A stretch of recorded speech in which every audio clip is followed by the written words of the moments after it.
Pagka sinulat mo yun sa papel, maganda yan sa business plan. Pero pag in-execute mo, nagbabago na yung business plan.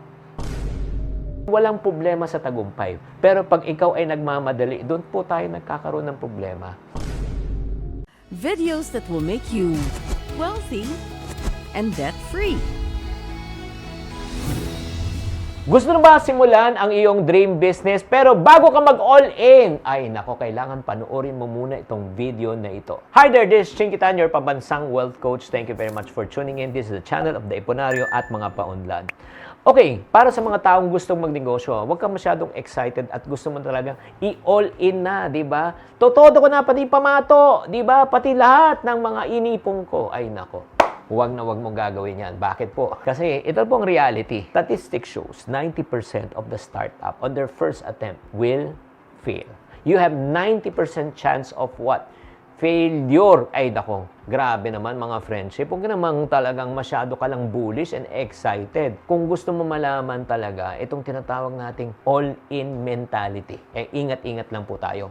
Ano ba ibig sabihin ng all-in mentality? Ang all-in mentality is itotodo mo na lahat, magre-resign ka na sa trabaho mo, di ba? Tapos, ibibigay mo na lahat. Nako. Alam mo, pagka ginawa mo yan, chances are rather than earning money, you will lose money. Kasi bakit pa nagkakaroon tayo ng tinatawag na all-in mentality? Masyado ka lang passionate and excited. Alam mo, lalo na pagka first time mo magnenegosyo, sinasabi mo sarili mo, sobrang patok na ito. Bakit wala kaya nakaisip ito? Sobrang kikita to. Oo. Pero ito yung reality. Pagka sinulat mo yun sa papel, maganda yan sa business plan. Pero pag in-execute mo, nagbabago na yung business plan. Kaya doon ka na makaka-experience ng stress kung yung iniisip mo, hindi na po nangyayari. That's number one. Second reason, bakit nag-all-in ang mga tao, aside from excitement, because of FOMO. Yung fear of missing out. Natatakot sila, paano kung di ko ginawa, mauunahan ako. Di ba? Pag naunahan ako, siya kikita ako, hindi. Kaya nga, ayun yung nangyayari.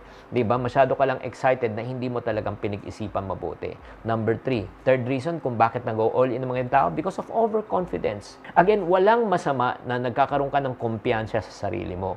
Nagiging masama lang to pag umaabot na, ina-underestimate mo yung tinatawag nating risk, yung RISK. Starting any enterprise, tatandaan mo, the bigger the investment, the bigger the risk. Sana yung, kung i-risk po natin ay maliit lang, 1,000 lang, di ba, na pwede ka makarecover, fine. Pero kung mag-risk ka 100,000 at milyon, mag-isip-isip ka muna, maghunos dili ka muna. And number 4, kung bakit nag-all-in ang tao, kasi nga, nagmamadali. Nagmamadali at gustong magtagumpay.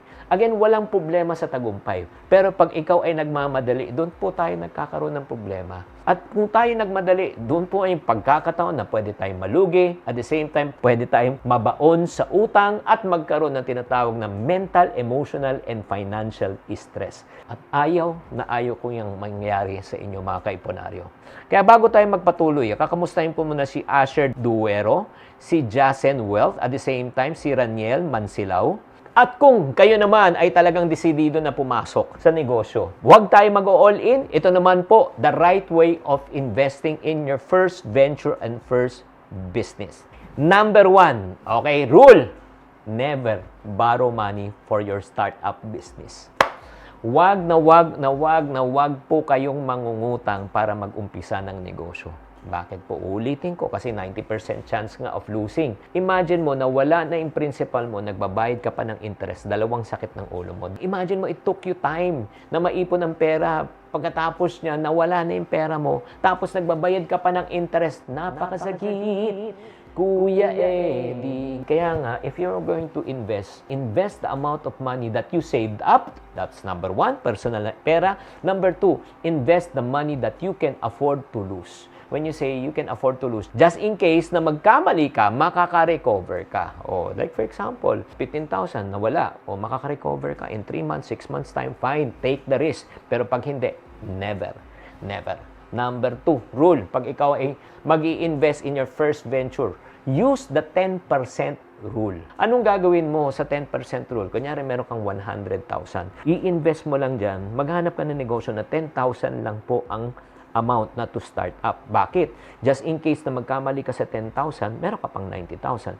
Invest ka ulit ng 10,000. Kamali ka, may 80,000. Nagkamali ka, on the third try, 30,000, meron ka pang 70,000. On the fourth attempt na 10,000 mo, meron ka na magandang business idea, may proof of concept ka na, kumikita na siya, pwede mo i-reinvest ang 60,000 to recover the 30,000. Does it make sense? Yan ang second rule. Use the 10% rule. And the third rule, pag mag-uumpisa kayo, please, for the love of God, never resign from your main source of income. Bakit? Tanungin niyo po yung sarili niyo, ano yung nagbibigay po sa inyo ng monthly sustenance nyo sa tubig, kuryente, upa, pagkain nyo. Siyempre, yung pinaka-main source of income nyo. If that is your JOB, keep your job right now.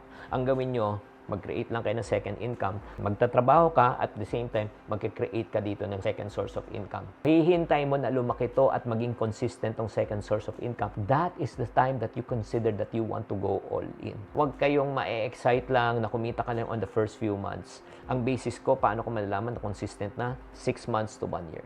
6 months to 1 year na consistent ng income nito, na-out-earn na at may potential pang lumaki, that's the time that I will consider going all in. Kung gusto mo lang magpalawak ng negosyo, syempre kailangan may kaalaman ka pagdating rin sa pagnenegosyo.